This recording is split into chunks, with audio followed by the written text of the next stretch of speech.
Bismillahirrahmanirrahim. Assalamualaikum warahmatullahi wabarakatuh. Perkenalkan, nama saya Sahrul Azam, Prodi Ekonomi Syariah, NIM 18 2014 032. Baiklah, di video ini saya akan menjelaskan beberapa poin. Yang pertama itu pengertian MSDM. Manajemen Sumber Daya Manusia atau disingkat dengan MSDM adalah suatu ilmu atau cara bagaimana mengatur hubungan dan peranan SDM, dalam hal ini tenaga kerja, yang dimiliki oleh masing-masing individu secara efektif dan efisien sehingga dapat digunakan semaksimal mungkin untuk mencapai suatu tujuan utama perusahaan.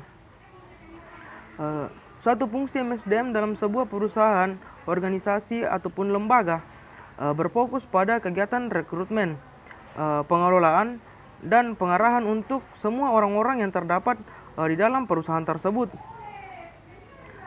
Jadi, di dalam MSDM itu menyangkut tentang desain dan implementasi sistem perencanaan, penyusunan karyawan, pengembangan karyawan, evaluasi kinerja, kompensasi karyawan, dan hubungan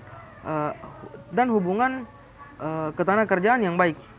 Jadi di dalam manajemen sumber daya manusia itu melibatkan semua keputusan dan praktik manajemen yang memengaruhi secara langsung sumber daya manusia. Poin yang kedua itu manfaat mempelajari MSDM. Ada begitu banyak manfaat yang didapatkan setelah kita mempelajari MSDM. Dengan mempelajari MSDM itu sehingga kita mampu memahami materi-materi tentang bagaimana cara pengelolaan sumber daya manusia itu dengan baik. Jadi juga sebagai langkah strategis dan sekaligus membekali kita agar mampu membina suatu organisasi, lembaga ataupun perusahaan yang menempatkan manajemen sebagai faktor yang vital. Dengan mempelajari MSDM itu sehingga kita dapat menghindari yang namanya mismanagement ataupun tumpang tindih dalam melaksanakan tugas yang dapat menjadi masalah bagi suatu perusahaan, baik dalam melakukan produktivitas ataupun melakukan perencanaan yang lain. Jadi dengan mempelajari MSDM juga itu kita dapat mempermudah koordinasi, integrasi, dan sinkronisasi sehingga produktivitas suatu perusahaan itu dapat meningkat. Poin ketiga yaitu inti dari materi kelompok. Saya dari kelompok 12 dengan materi perhitungan besarnya upah atau gaji, kelayakan dan keadilan dalam pemberian kompensasi. Seperti yang kita tahu, kompensasi adalah segala sesuatu yang diterima karyawan sebagai balas jasa bagi dan muncul atas pekerjaan mereka. Cuman untuk perhitungan besar kecilnya kompensasi itu yang diterima oleh karyawan tidak semata-mata langsung diberikan kepada karyawan. Tetapi karena ada beberapa faktor yang menentukan kompensasi, ada beberapa pertimbangan. Yang pertama itu permintaan dan penawaran tenaga kerja.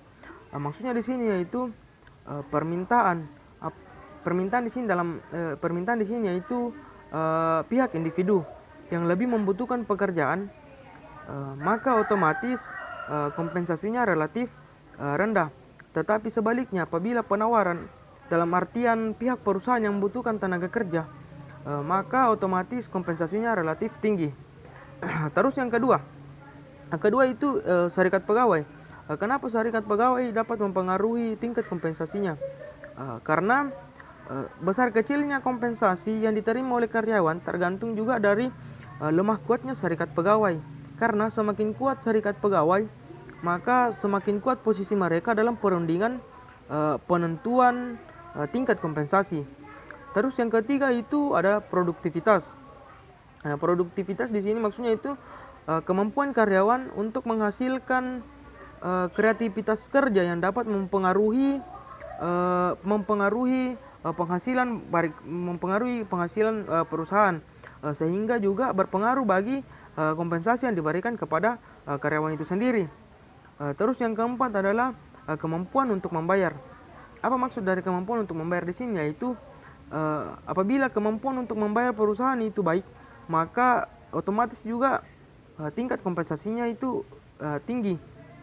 Tetapi sebaliknya, apabila kemampuan untuk membayar perusahaan itu relatif rendah, maka juga tingkat kompensasinya itu rendah. Terus poin kelima dan poin terakhir yaitu berbagai kebijaksanaan pengupasan dan penggajian. Maksudnya di sini yaitu di berbagai perusahaan itu memberikan kebijakan itu memberikan kebijakan bonus itu di atas upah dasar. Mengapa demikian? Untuk mencegah yang namanya perputaran karyawan atau keluarnya para karyawan-karyawan yang berkompeten. Tetapi juga menarik para karyawan-karyawan yang memiliki kemampuan yang baik. Sekian dari saya. Wassalamualaikum warahmatullahi wabarakatuh.